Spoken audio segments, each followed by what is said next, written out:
Welcome to another exciting episode of the NIDS View, a weekly show of the National Institute for Deterrence Studies, where we are advancing peace, promoting stability, and helping you to think deterrence. Each week, we will discuss and analyze a recent topic and provide insight to how it affects our national deterrence. The view of the hosts and guests are their own. We hope you enjoy the show. Welcome back to a great episode of the NIDS View. Of course, I'm Adam Lowther along with Curtis McGiffin. Jim Petrosky is actually on an Alaskan vacation right now. And so Curtis and I thought, what better way to celebrate Jim's absence than just to go ahead and do a podcast on our own. We're cutting out the middleman. And cutting out the middleman. You know, it's, what can you say, you know? What can you say? So, it's been an interesting week, and there's been a lot that's been out in the news. But there was one article that actually kind of struck us as something worth talking about. And of course, Hal Brands, a professor at Johns Hopkins, he wrote an article in Bloomberg Opinion called "Welcome to the New Nuclear Age. It's Even More Chaotic."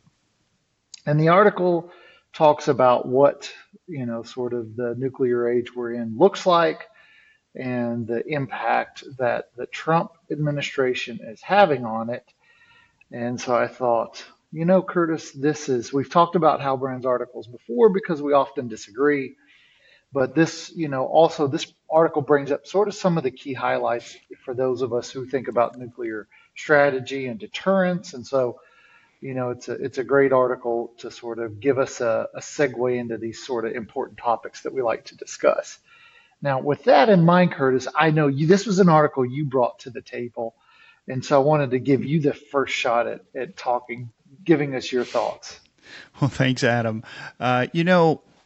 We've had Hal Brands pieces on this podcast before. I am amongst the many things that I like to have my hands in with regard to nuclear deterrence and strategy is the grand strategy side of things as well. And Hal Brands is one of our nation's probably top tier grand strategy thinkers. And so I really like to read his things and learn from the academic side of Hal Brands. I tend to get frustrated with the political side of Hal Brands because he doesn't try to be bipartisan or apolitical. He's clearly on one side or the other when it comes to topics that involve President Trump and the Trump administration's plural. And so, and that is not why we're talking about this article today. We're not a political or commentary podcast, but what it always strikes me because some of his really good analysis is sort of tainted by his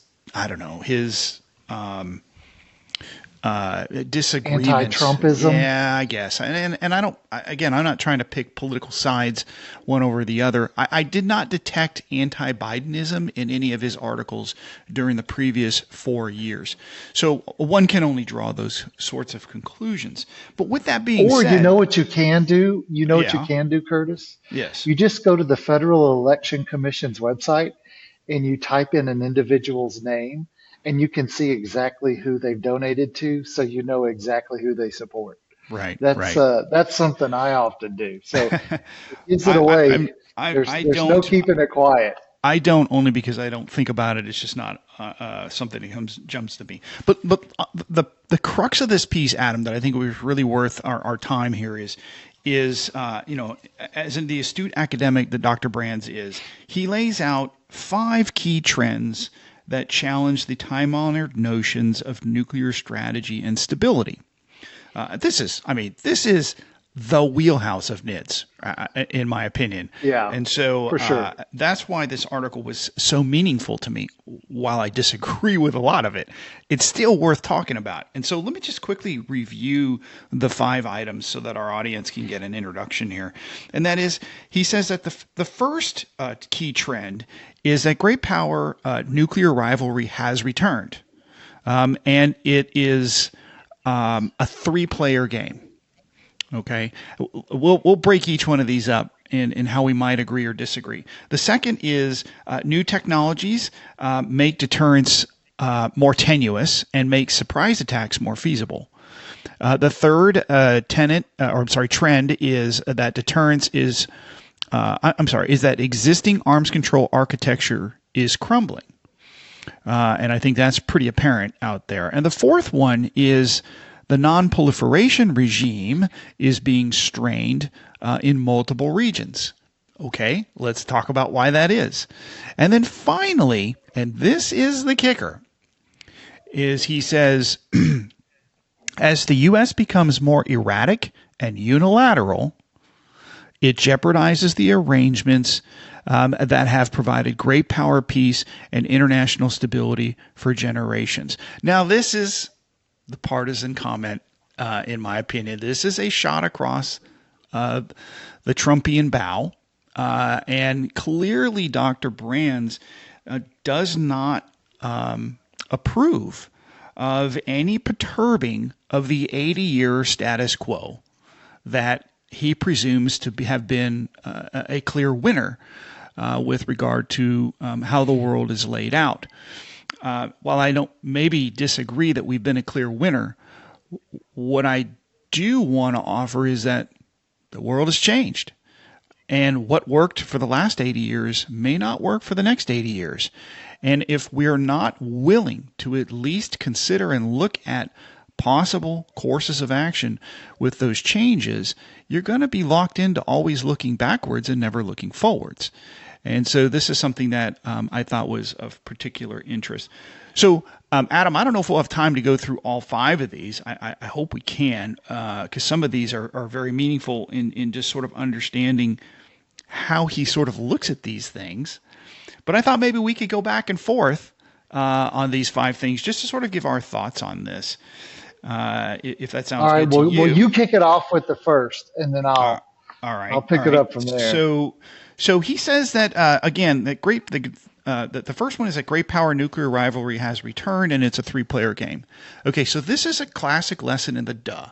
We are clearly comfortable with the idea that great power rivalry has returned, and that it is what is driving a lot of our decisions going forward, diplomatically, militarily, economically. Especially as we've seen in the last 3 or 4 administrations. But great power competition, I argue, has really existed since 2001. And so for this to be a surprise, 24 years later, at least to anybody who's not paying attention, should be, have an extra cup of coffee here. The real start of this competition started a week after 9/11 when China was allowed into the World Trade Organization. And since then, China has experienced exponential economic growth, which has translated into lots of 7% spending in their defense budgets and a huge, massive expansion in their nuclear capabilities. Whereas America has seen its national debt go from somewhere about $8 trillion in those days to almost $38 trillion today, while our economy has grown, not nearly at the percentage that China's economy grew. And so these kinds of aspects have triggered a lot of rivalry. We're having to do some major mitigation while China is still enjoying some measurable amount of growth. We can argue on the edges about, whether, how their economics are, whether or not they are really, a false economy or a real economy or these sorts of things. But it's hard not to argue that they are the second largest economy in the world. If you take in exchange rates, if you take in purchase power parity, they are the largest economy in the world. And so this has created a great power rivalry. And you add into that 2001, Putin took over in 1999. He starts getting his feet under him in 2001. And so that's when he sort of realizes, I need to renew the Russian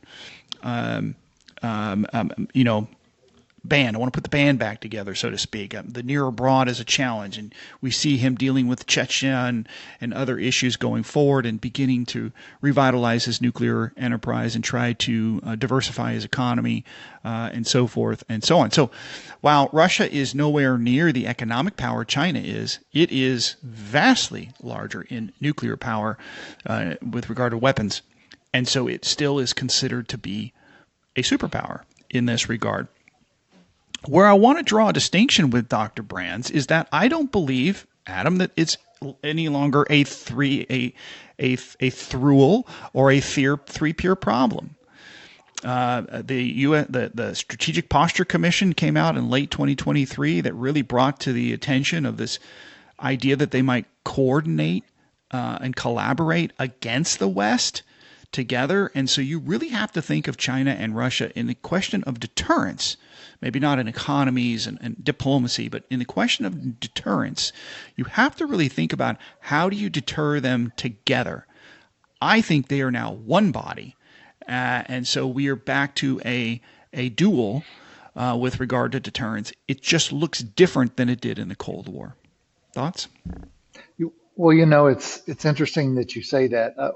The thing I thought Brands got most right was when he called it the axis of aggression. And that's really what this is. I mean, it's authoritarianism that is aggressive and seeks to change the status quo. I mean, there's really no question about that. Russia's long wanted that, and so has China. And he also makes a good point that I don't know if he necessarily believes it will happen, but he posited that Russia and China could work together to use nuclear coercion against the United States, which is what you and I both think has a high probability of likelihood, is that they will work collaboratively together. And so, of course, what advocates of nuclear disarmament would say is that, well, if the United States builds a comparable capability, as you and I have advocated in our dynamic parity report, that each country individually will see this as, the pursuit of American nuclear superiority. Yeah. Now, I don't think this is as problematic as people suggest, because the way you design and field an arsenal means that you can very clearly signal to your adversaries who you're targeting. So, for example, if you were to have, Pershing 3, and you were to put Pershing 3 in the Pacific, it very clearly wouldn't have the range to strike Russian targets. Or if you put ICBMs, and ICBMs don't necessarily all have to have the exact same range. You could put ICBMs on the West Coast that are specifically targeted at China. There are things you can do to signal to an adversary, hey, these capabilities that I'm building are not targeted at you. And you can do or they that. are targeted at you. Yes, exactly. Or you put slick them in. There's all sorts of things that you can do for the U.S. to effectively build parity that, particularly with ICBMs, that or you can do this with hypersonic weapons as well, that they're not targeted at Russia but are targeted at China, or vice versa. And so I don't see this as problematic. We're not trading off, and this is part of the problem that I see, is that the expectation is that if the advocates of modernization and expansion, if your solution isn't a perfect solution, then it's a failed solution.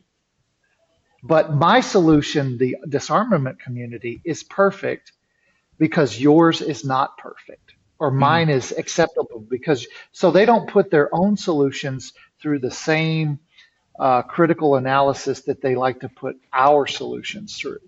So there is no perfect solution, either that we posit or that they posit. But what I would posit is the 50% plus one solution mm, is expansion, because that's an option that is less bad than doing nothing or maintaining the status quo. Maintaining the status quo is far more dangerous than expansion. And that's sort of the double standard in this, is that for the disarmament community that criticizes Golden Dome, that criticizes expansion, they don't have a solution that's better. that's right. That's right. And I So think that's a great answer, actually, as well as to five, because as you said, the status quo it may not necessarily be deemed as working in some of these aspects. You mentioned hypersonic, so that kind of takes us to the second item here, which is that new tech can make deterrence more tenuous. I think this is especially true when we're thinking about this compression. We talk about attack time compression in some of our past articles, Adam, and when we're talking about when technology increases speed, lethality, and ambiguity of direction, it makes things much less predictable and much more dangerous, and therefore more prone to being destabilizing. Now, this isn't to say that there isn't a lot of technology that can be used to increase defense. Golden Dome, you mentioned, sure. would be the application of a lot of new technology that would include defense. Take AI, for example. Using AI to create an offensive cyber weapon feels very destabilizing, but I can use the same AI to create a defensive system that would be theoretically much more stabilizing. So it all depends on what it goes to, which is the last thing that I would say in the risk here, which is not mentioned or called out in the article, but it is the lack of ethics when applying technology. When you're using technology for defense and or deterrence, you're trying to protect and save lives and protect sovereignty. When you're using it for offensive systems and war making, if you will, now I think you're getting into the idea of I'm trying to kill more people faster, and I'm trying to do it so that they can't provide any sort of defense in that regard. And I would say that those aren't the items that are driven by American technology. When we look at hypersonic glide vehicles, fractional orbital bombardment systems, of which the DIA is now predicting China will have 60 of these in the Yeah. next decade or two. These underwater torpedoes with huge megaton weapons, these are not weapons of deterrence. These are first strike weapons to make war. And so we need to understand when we're, especially to the point of the disarming advocates, you got to look at the ethics and start there first. Get after the bad guys, so to speak, who are building weapons not to defend and deter. They are building weapons to strike first. Yeah, I guess my only sort of pushback on that would be that, I'm not sure I ever see, the idea of ethics being relevant to warfare or to weapons themselves. We have the law of armed conflict and we have the Geneva Conventions. But if you go back in time, for example, and you look at, the Mongols and how they fought, they would literally go to a city and kill everybody, save a few people, send them to the next city, and say, if you capitulate, nothing will happen. You'll pay, an annual tribute, but nobody dies. And they would actually do that. And, in the end, if you look at the way we fight today, we fight a war where we drag wars out. That's right. And over the longer course of that war, more people die and there is more suffering. And so the concept of ethics to me is problematic because ethics oftentimes makes wars more protracted and prolonged and cause more harm. And I'm not sure that we're better off, but we get to feel good about the fact that, Yeah. we wanted to do well, even though we caused greater harm. And so with nuclear weapons, like anything else, I'm not sure that, that what we think of as ethical is actually a better course of action and is better for for civilian populations who may be harmed. It may protract the suffering and kill more people in the long run. Well, I think this gets to, sort of what was it, Sherman's march to Atlanta, total war. If we want to Exactly. end this war quickly, we have to be as destructive as possible so that they will break their will to fight. Whereas we struggle all through global war and terror to build small diameter bombs to minimize collateral damage, and that war lasts 20 plus years. So I get your point, but in today's politics, we have President Trump who is screaming about Putin's attacking of civilians with hypersonic and cruise missile systems. This massive infusion of UAVs and other drone systems ranging from very small to very large, and whether they're attacking Israel or attacking an individual soldier in the eastern Donbass, it is terror nonetheless, and it has changed the character of war, conventional war. It has not yet changed the character of nuclear war, although I think that could happen in the idea that if we start nuclear arming drones or cruise missiles or hypersonic glide vehicles, by the way, which we do believe Russia is doing with regard to some of their Yes. hypersonic systems. Fascinating. Let's go on to the third one, and that is the arms control question is no longer what did he say here? Arms control. The existing arms control architecture is crumbling. Well, yes, it is. And this is, I think, is because arms control is no longer meeting the needs of the great power rivals. And it's But my not. question though is, So, he says it was really good and that it was successful and it created stability. I'm yes. not sure it was ever quite as relevant as he seems to suggest it was. Yeah. I mean, countries do what's in their own interest. And Yes. for the Russians, they engaged in arms control when they thought it was in their interest and when they thought they would get more out of it. We have historically always gotten less out of arms control. The only arms control agreement I would say we sort of, if you want to call it, we won it, would be the Intermediate Nuclear Forces Treaty, because we gave up a lot less than the Russians did, but we were able to hold them at risk in a way they were not able to hold us at risk. And so they agreed to the treaty. So in the end, if you want to think of, who would have destroyed whom, perhaps we gave up more. But, let's not forget that every single treaty the Russians have ever signed, they've cheated on. So I'm not exactly sure that, you know, at least now without arms control and with New START expiring, at least we'll know where we stand. And, the arms control community won't be able to say, oh, well, there's a treaty, and then just blindly watch as the Right. Russians, cheat, because they've cheated on the Chemical Weapons Convention, the biological weapons. I mean, what have they not cheated on? And what have they not used to their advantage? So for me, I would submit that they've probably already taken steps towards a breakout of New START, and they know what we can see, and so they're doing things that we can't see.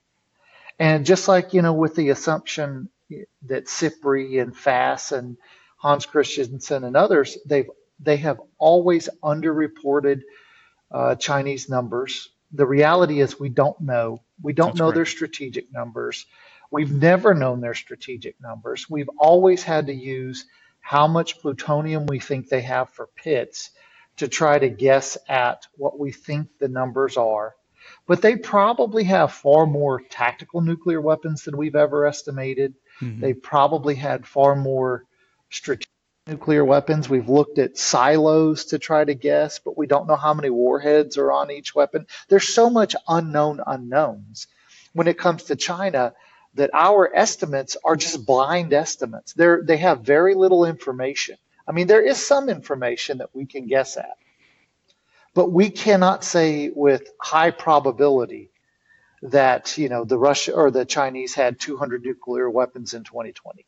That's just garbage. That's a sort of a guess, it's a wag Mm-hmm. at best. So, I Well, mean, I don't know if arms control matters. I don't think it does, and I would argue, the first detection of the violation of the INF was under the Obama administration, and after several years of trying to bring them in line and arguing with them about it,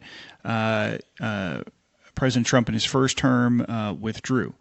I would also point out that the ABM treaty, which was arguably working pretty well, was withdrawn by the Bush administration in an effort to deal with the rogue states, specifically North Korea. So I think nations treaties have to continue to serve the national interests and the security needs of nations, because if it doesn't, they will either cheat or withdraw. And with regard to getting these folks into new treaties, I would argue that my pro arms control friends out there, your adversary does not fear the United States. It does not fear America's nuclear arsenal specifically. Okay, and so what's their motivation, right, to bargain? What's their self-interest? That's right. What's their national interest? Right, to try to enter into a bargain that constrains America when we're so willing to constrain ourselves already. So there is no motivation for them to join a treaty because of fear that they need to constrain us. We've shown no proclivity to being being unrestrained or not constraining ourselves. There's just not an interest in this country to grow our nuclear arsenal in a significant manner. And so this is a challenge. And this goes to our fourth item that was on Dr. Brand's list, which is that the non-proliferation regime is being strained. Now, I think he argues, for the most part here, is that it's being constrained because our allies don't trust us, that they are losing some idea that we'll be there for them. I have a counter argument to this completely. And I simply believe that states seek to proliferate nuclear weapons because they feel they must in order to survive. Whether you're Iran or South Korea or Pakistan, you are going to proliferate because you feel it is an existential necessity. All right, and so I would argue that Western allies who are interested in proliferation isn't because they don't trust America's resolve or commitment to them.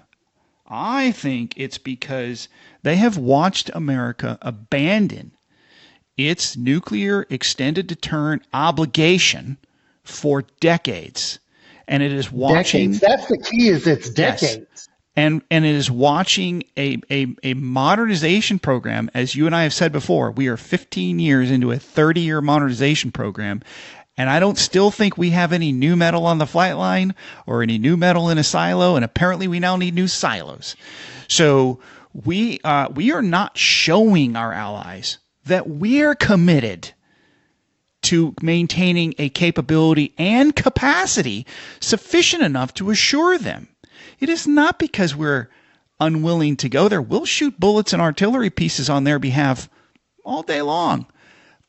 But we're probably got a little bit of a challenge for them in convincing them on this whole nuclear issue. And I think that's becoming harder and harder.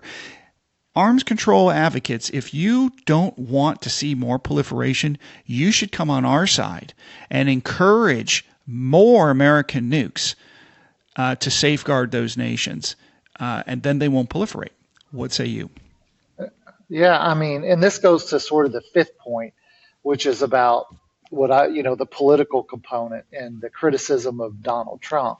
And so what I would submit to you is that, the Beltway elites who have been making foreign policy and defense policy over the last 30 years, since 1991. 35 years. that those folks have abjectly failed. They thought that they could, if they were panda huggers, that they would never have to be panda sluggers. Mm-hmm. And now we know that, China is not going to rise peacefully and become a democracy. They thought that we could, that Russia would become more peaceful. They were wrong. Look at the wars we've engaged in since 1991. We've never achieved our objectives in any of them. Yeah. And part of this has me thinking about this is I'm reading Dereliction of Duty, which is H.R. McMaster's Mm-hmm. book about the failures of Vietnam.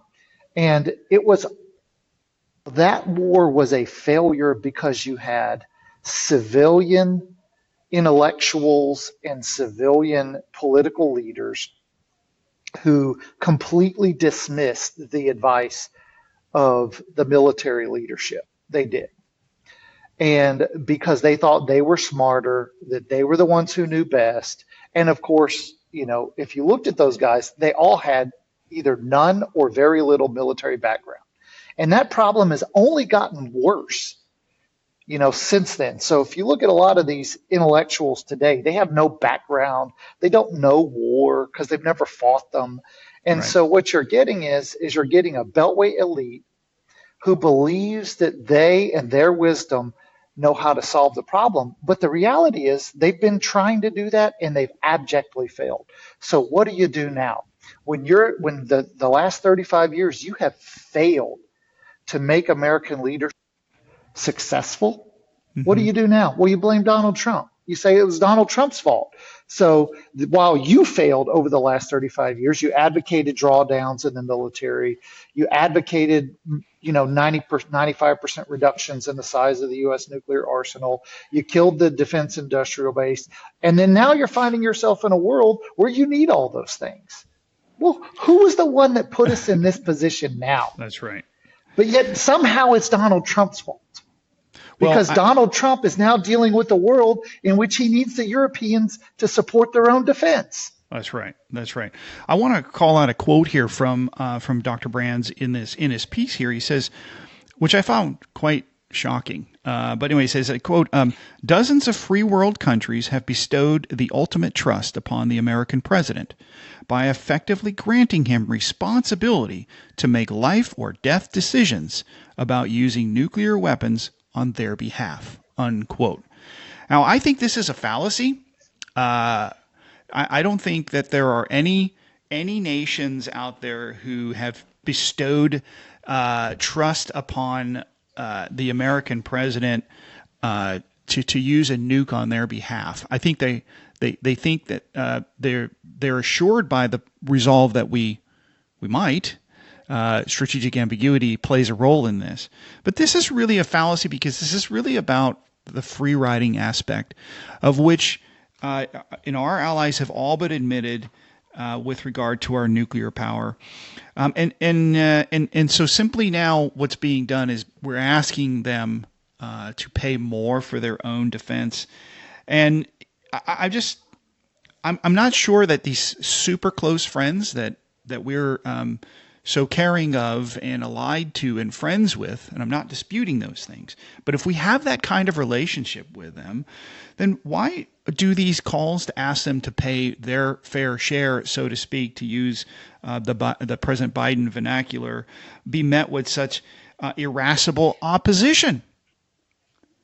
It just seems awfully odd to me. And let me bring here, there are no plans to defund NATO with regards to American forces. We recently lost a few troops there in the Baltics during an exercise. Unfortunately, there's a large commitment. We've talked about in a past podcast about Secretary of State Rubio's very vocal commitment to NATO on behalf of President Trump. And let me remind Dr. Brands, who may not have seen this poll. There was a poll that was done. Where do Western Europeans stand on nuclear weapons? This was published by Euronews. And it basically comes out and says that the majority of Europeans in almost every country polled, they didn't get the Eastern European NATO countries. They only polled the Western European NATO countries, all of them were less than 50% in supporting American nuclear weapons in Europe. And the only numbers that were higher than 50% were the nations, Britain and France, who already have their nuclear weapons. And when polled about whether or not they should keep their own nuclear weapons, they did manage to pull a slightly over 50% margin. NATO does not care about at least the populations of NATO do not care about nuclear weapons or America's nuclear deterrence. They are not afraid of Putin and using his nuclear weapons, if you believe this poll. And so I'm not sure that the quote that I read you actually plays a role. And if it did, this should be a major election talking point in America's presidential elections. And this is rarely talked about, if ever, with regard to what we will do for other countries regarding nuclear weapons. What say you? Yeah, I mean, it's an interesting point that we could probably discuss. We have discussed it in the past, and we could discuss it further here. But, the unfortunate thing is we are running out of time. And so, that's a get out of jail free card, Adam. So we're going to unfortunately have to wrap up the podcast. That's a great thing about, these discussions is that you can go on and on and on. You can. And I'm sure some of the listeners are like, they wish they could jump in.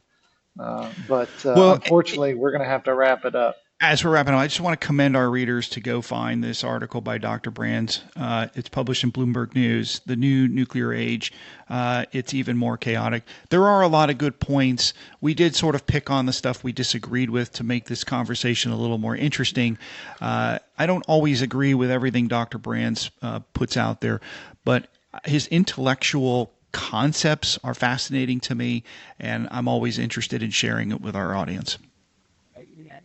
All right. Well, Curtis, thanks again. It was a great discussion. Of course, thanks to you, the listeners. Make sure I just saw the draft of our new report that Chris Stone has put together on GPS and how do we defend and deter our ability to essentially maintain a modern society, because GPS is, electricity, the banking system. It all works on GPS. So that report will be coming out. Yeah, exactly. That report will be coming soon. We've got one report that will be out this summer on what we think an NPR should look like. We've got a report coming out on why we need ICBMs. So be looking for that. You need to check out our HUSI events. Go to the website, sign up.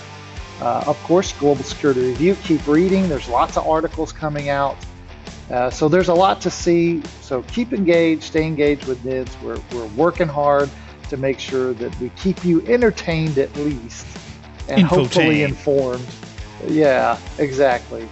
So, and as always, we sign off every podcast by reminding you to always think deterrence. Thank you for listening to the NIDS View. This show is produced under the NIDS Podcasting Network, a division of the National Institute for Deterrence Studies. NIDS is a 501c3 organization dependent upon donations to provide this podcast and bring about awareness of the peacekeeping value of U.S. strength and our national deterrence. You can catch all of our podcasts or provide feedback at thinkdeterrence.com. I would like to thank our producer, Kimberly Charrington, our sponsors, and all the fantastic members of the National Institute for Deterrence Studies for making this podcast possible. Stay tuned next week for another exciting and informative The NIDS View. The NIDS Podcasting Network.